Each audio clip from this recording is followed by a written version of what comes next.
this is probably not going to be a popular thing that I say.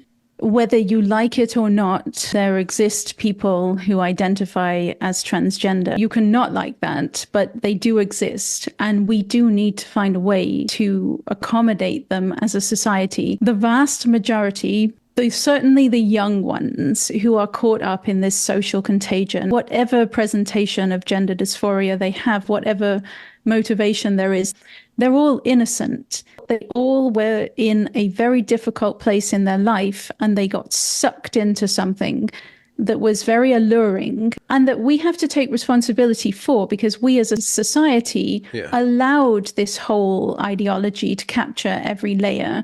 We were caught off guard and we allowed it into the schools. We allowed it everywhere in society.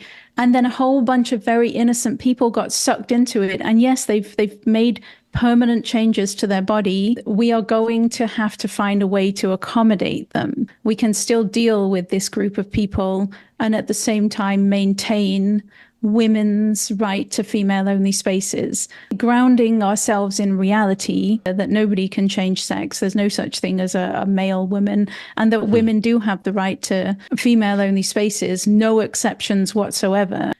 On the other end, discouraging medical transition, not selling it as the miracle cure for everything that ails you, not celebrating it. Everybody going into it must know that it's going to make their life more difficult. Society is not going to bow down and accommodate their every desire. And that if you do still make the decision to go down that route, you have to be realistic and know if you're male or female, you're probably going to make your life a lot harder. You're going to destroy your health, and you're probably going to make your life a lot shorter. So be dependent on medical technology.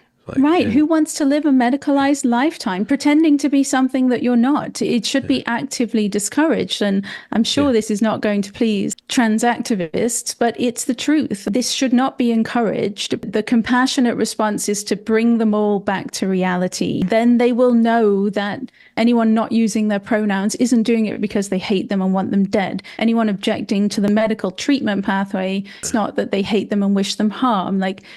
I don't know how you bring this group of people back to reality, but that's got to be the starting point. I don't think it's kind to allow them to exist in that world where anyone who questions their ideology hates them. It's very cult-like, of course. The kind thing to do is to bring them back.